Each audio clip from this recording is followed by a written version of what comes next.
and welcome to another edition of Talking Sports. I'm Charlie DeBiase, sports reporter for the Staten Island Advance. This week's topic is high school softball, and we are joined by St. John Villa assistant softball coach Joe Prada and Moore Catholic head softball coach Ralph Maloney. Guys, thanks for joining the show. Thanks for having us, Sean. This year's Catholic season was pretty interesting. We had three teams the whole year: Moore Catholic, St. John Villa, and St. Joseph by the Sea, that contended for the title. And Joe, the season pretty much went according to script, went down to the final week of the season. What was your assessment of this year? As far as the season goes, we were coming in and, we played a bunch of very, very tight games. We had more, two games where it was actually 1-0, another game where with more that, it ended up 5-0, but, it was a pretty close game throughout the whole game. And then with C, same thing, one pitch, and we had the last game where it came down to, a throwing error, but, we played them tight, throughout the whole season, and it was a great season so far. Absolutely, it was a terrific season that went down to the wire. As a matter of fact, if St. Joseph by the Sea defeats St. Peter's on Friday, they will be crowned Island champs, and it still brings up a pretty interesting scenario for the playoffs, Ralph, where obviously Moore, Villa, and C will be heavy contenders for the Archdiocesan Championship. Notre Dame is the fourth place team coming in.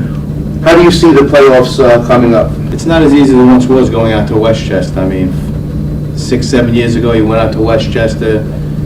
Each team won their games 1, 2, 3, and you were back here. Westchester's become much more, more softball oriented, and the competition is much better now. So I can see it being a rough road for all four teams.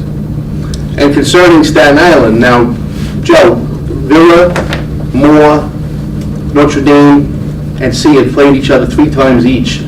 When you play each other so many times, you become familiar with them. Is that an advantage for a team or a disadvantage for a team? The coaches and the players get to know my kids just as good as I'm getting to know them. So, like I said, it's a bunch of great kids that, they play with each other during the summertime, most of the kids, and, they know what pitches they could hit. Like I could ask my catcher when a kid's coming up for C or when a kid's coming up for Moore, what she thinks that, what pitch I should throw, and she'll shake me off, let me know that, this kid's, her strength is, and then by the time the third game comes, hopefully I'll know exactly what the kid's strengths and weaknesses are. I think it's an advantage. I remember in '99 we played Notre Dame after beating them 3 straight, and they just took us apart out in pace.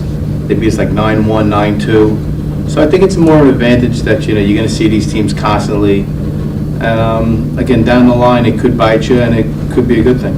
Okay, now, as we said earlier, barring a tremendous upset today, St. Joseph by the Sea will likely be crowned the Island champion, and like we said, both Villa and Moore had played them 3 times this year, and I guess when everything comes everything begins with Danielle Consiglione. Not only is she one of their top hitters, but she's also their main pitcher. Joe, what are your feelings on Consiglione? Well, I think Danielle has gotten so much better. She started out, last year we got to see her a little bit at the end of our first game, and we got a couple of runs off of her, but she's gotten so tough, and it's one of the strengths is that when the kids on our team coming back into the dugout saying that her ball's moving like crazy, so she had a very, very good year. She's a terrific kid, and she's a great player. And then Ralph, of course, they've had, when push comes to shove, the league is a pitching and defense league, but of course, they have their offensive players that have done some damage. They've had several freshmen that have made contributions this year, especially Maria Scapoletto has been a tremendous hitter. Jackie Kelly has come up with some clutch hits, but she's more of a great defensive third baseman and all. Well, you know what? They're young. They bring some energy to the field. They beat off Danielle because obviously she's the captain and she's the one in the circle. But, they beat off her. And again, the kid Scapoletto's done a great job. The kid Kelly has banged a couple of balls to the fence against us this year. They're young, they're energetic, and they're going to be tough in the future. St. John Villa, I don't mean to bring up anything bad, Ralph, but the other day they had defeated Moore Catholic and all. You guys go into the playoffs with a little bit of head of steam, and everything starts, and I'm not going to say finishes, but with Maria DiMartino, who's been phenomenal as a hitter and a pitcher. How has she been for you this year? She's been absolutely great. Maria's, one of the hardest working kids that we've had.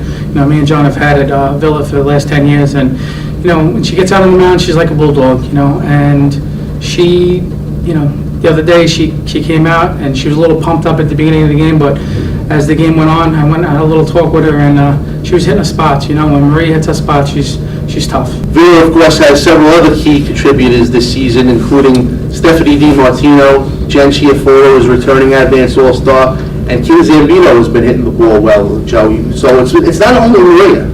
Absolutely.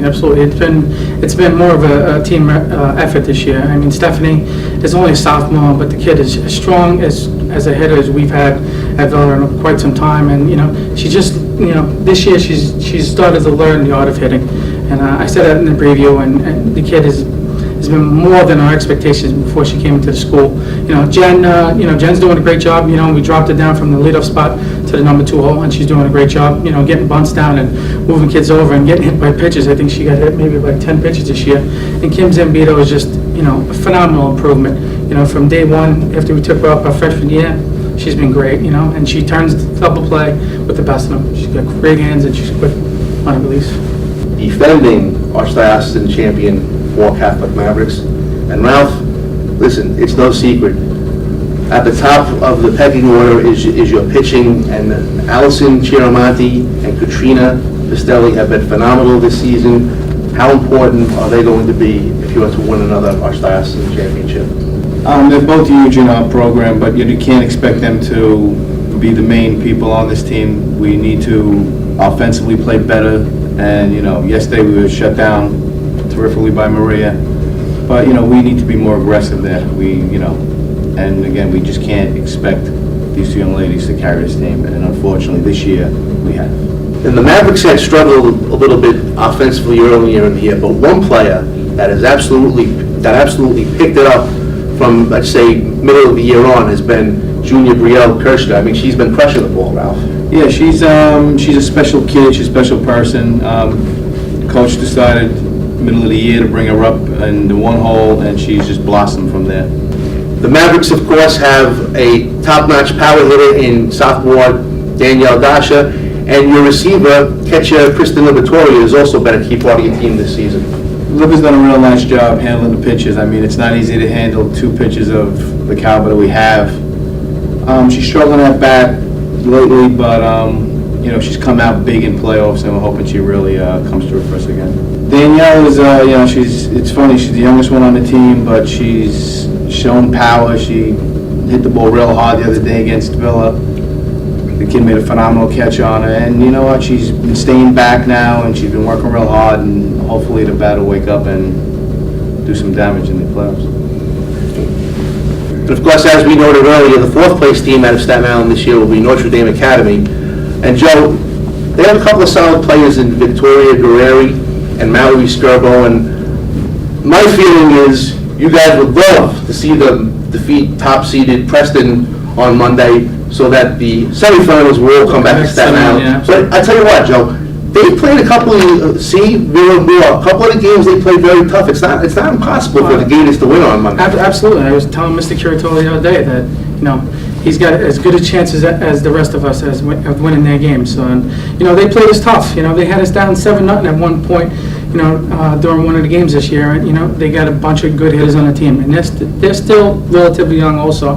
Victoria's great behind the plate, and Mallory, when she throws strikes, she can be tough on the mound, so she's been good. So just to do a little overview on the situation with the Catholic playoffs, they begin on Monday. There are 2 games at Spelman, there are 2 games at Scanlon and the Bronx. If all 4 Staten Island teams win, the semifinals and the championship will be back on Staten Island. I know these guys want that to happen, Absolutely. and so do I. The PSAL playoffs also begin next week, and guys, both of your teams played Tottenville during the regular season, and to me, being undefeated, the Pirates are the clear-cut favorites once again to win a 5th straight PSAL City Championship. Ralph, what makes Tottenville as good as they are? They're a machine. I mean, they got great defense. They got great pitching. They hit 1 through 9 in the lineup. They have a couple of young freshmen that are very good. I know the kid McFarlane. She's a center fielder. She's can track down balls. They have a young kid in place that's real good.